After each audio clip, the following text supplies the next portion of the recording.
Bueno, tenemos la fortuna de tener con nosotros al profesor investigador y director del Centro de Estudios sobre América del Norte de la Universidad de Guadalajara. No, me refiero con el maestro Arturo Santa Cruz. Y bueno, pues aquí el tema de lo que queremos abordar y que él nos puede explicar muchas cosas, los resultados de la política comercial de Donald Trump. Así es que lo saludamos con mucho gusto, maestro Arturo Santa Cruz. Buen día. ¿Qué tal? Buen día, Miguel Ángel. Un gusto estar contigo y con todo tu auditorio. Pues sí, en efecto, mi intención es hacer en esta colaboración una especie de, digamos, corte de caja de lo que se ha vivido en esta segunda administración de Donald Trump respecto a su política comercial. Y el corte de caja obedece fundamentalmente a que ya ahora sí llegamos al plazo que había puesto Donald Trump para imponer tarifas o negociar acuerdos con una serie de países, y precisamente en la madrugada de hoy, a la medianoche, entraron en vigor tarifas, impuestos a las importaciones hacia Estados Unidos a más de 90 países en el mundo, en este enfoque comercial, digamos, altamente proteccionista y nacionalista del presidente Trump. ¿Sí? De entrada, vale la pena destacar que estamos viviendo, todos prácticamente los que estamos vivos, una época inusitada, porque lo que está haciendo el presidente Trump es dar al traste con una política comercial de su país de 90 años de liberalización comercial. Es decir, estamos a un nivel tarifario que es comparable al incremento que se dio en estos impuestos a las importaciones en Estados Unidos en 1930. Por eso hablo de más de aproximadamente 90 años, ¿sí? Periodo que rebasa la vida de la mayoría de los seres que habitamos este planeta, ¿sí? Entonces es algo inusitado y muy lamentable, la verdad. Estamos a esos niveles de tarifas que existían antes de la Gran Depresión, antes de la Segunda Guerra Mundial, y algo con lo cual desde los 30, ¿sí? Con el presidente Roosevelt, Estados Unidos se enfocó a mejorar hasta que se logró la creación ya en el periodo de posguerra de un régimen comercial bastante liberal, en el que las tarifas a nivel internacional, particularmente las que imponía Estados Unidos a otros países, eran muy bajas, ¿sí? Estamos ahorita en niveles tan solo, si nos queremos comparar ya no con hace 90 años, sino con hace un par de años, los niveles tarifarios que impone Estados Unidos a otros países andan por arriba del 600% arriba a lo que existía hace un par de años, como decía, ¿sí? El, el promedio que está estableciendo Estados Unidos en sus acuerdos con otros países, en los niveles de tarifas que se les está aplicando, es el 15%, ¿sí? Algo altísimo. Antes, hace un par de años, como decía, era aproximadamente el 2%, ¿sí? Ahora bien, todo este esquema comercial, esquema tarifario que han puesto Estados Unidos, al cual, como decía al principio, se le llegó ya el plazo en esta madrugada, básicamente yo diría tiene tres componentes, porque durante estos días que precedieron a la medianoche de hoy, lo que había impulsado el presidente estadounidense, según eso, era llegar a acuerdos con un número increíble de países, cosa que prácticamente no sucedió. Lo que vimos más bien fueron, digamos, tres escenarios, ¿sí? Hay algunos pocos países, en términos generales, unos 34 socios comerciales, ¿sí? Entre los que se cuentan el Reino Unido, Vietnam, Japón, Filipinas, Indonesia, Corea del Sur, Pakistán y, por supuesto, los 27 miembros de la Unión Europea.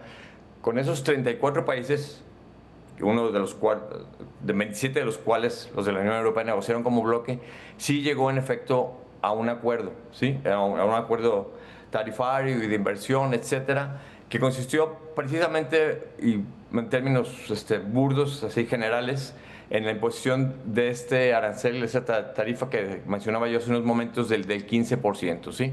Ese es un primer grupo. Ahora, dentro de ese primer grupo, la afectación que se recibe por esa tarifa, pues es muy variable, ¿no? O sea, la Unión Europea ciertamente, digamos que se puede decir que capituló ante Estados Unidos y aceptó este arancel del 15% sin imponer una medida similar a cambio.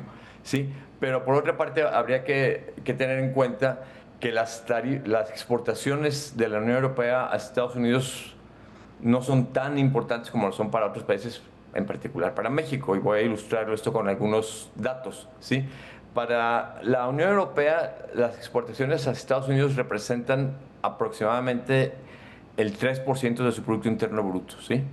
Entonces, el pagar este 15%, pues sí, va a tener un efecto, se espera que reduzca de alguna manera las exportaciones, pero al final de cuentas, dado que el impacto sería sobre este 3%, no es algo tan grande, ¿sí? Comparemos esto con el caso de México, caso sobre el que voy a hablar con más detenimiento en unos minutos, ¿sí? Para México, las exportaciones a Estados Unidos representan entre el 30 y el 35% de nuestro Producto Interno Bruto, es decir, 10 veces más, ¿sí? Por lo menos. Entonces el impacto que las tarifas pueden tener en nuestro país es mucho más consecuente, mucho más importante que el impacto que tienen las tarifas para la Unión Europea. Caso similar con el caso de Brasil, sí, que aproximadamente solamente el 12-13% de sus exportaciones van a Estados Unidos, en contraste con o alrededor del 80% de las nuestras que van a Estados Unidos, ¿sí? Entonces, eso importa.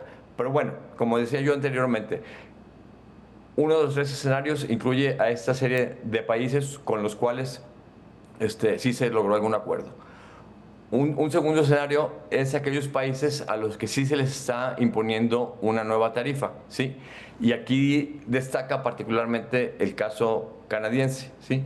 A quien la amenaza que había hecho Donald Trump hace unas semanas, junto con México, por cierto, de incrementar los aranceles al 35%, sí se aplicó allá.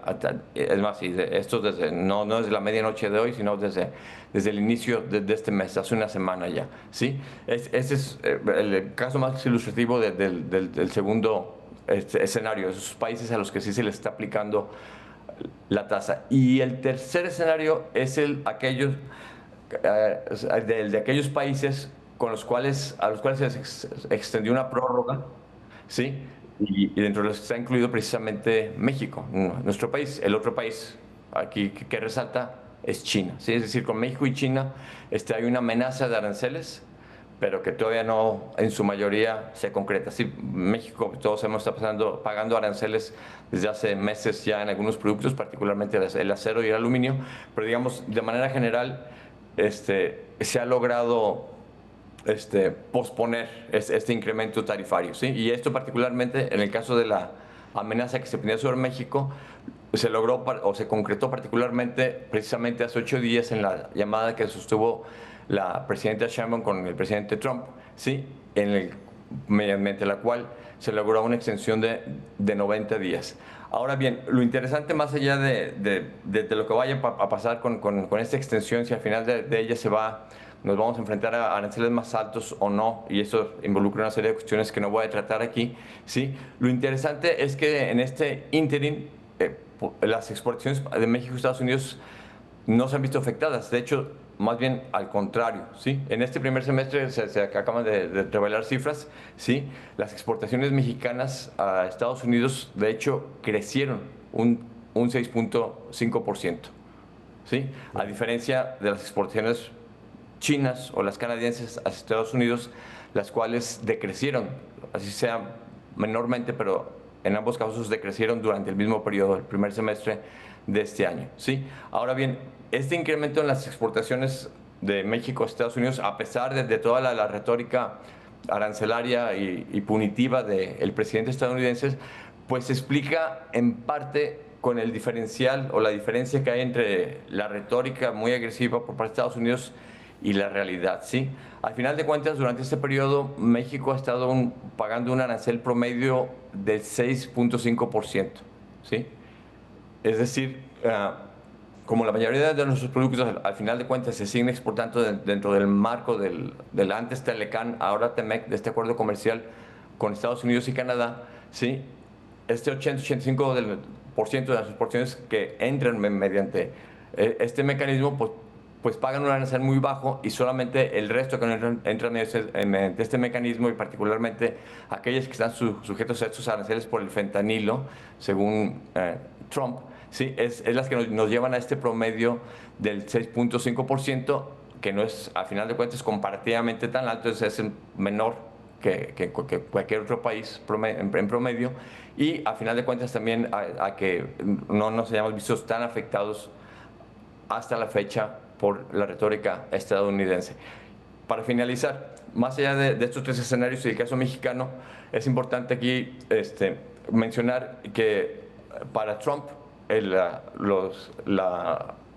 tarifas, los aranceles, representaban una fuente, según él, para incrementar el empleo manufacturero en Estados Unidos, cosa que no ha sucedido en absoluto. Y por otra parte, según él, también servirían para incrementar el dinero en las arcas estadounidenses, cosa que sí ha sucedido, pero en muy menor medida y no en las dimensiones que el mandatario estadounidense esperaba. Así pues, nos encontramos en un periodo, en una fase de la política internacional y sobre todo del área comercial internacional, del comercio internacional, que es francamente deprimente, dada este incremento que a final de cuentas sí ha tenido lugar en los aranceles del comercio internacional impuestos por Estados Unidos.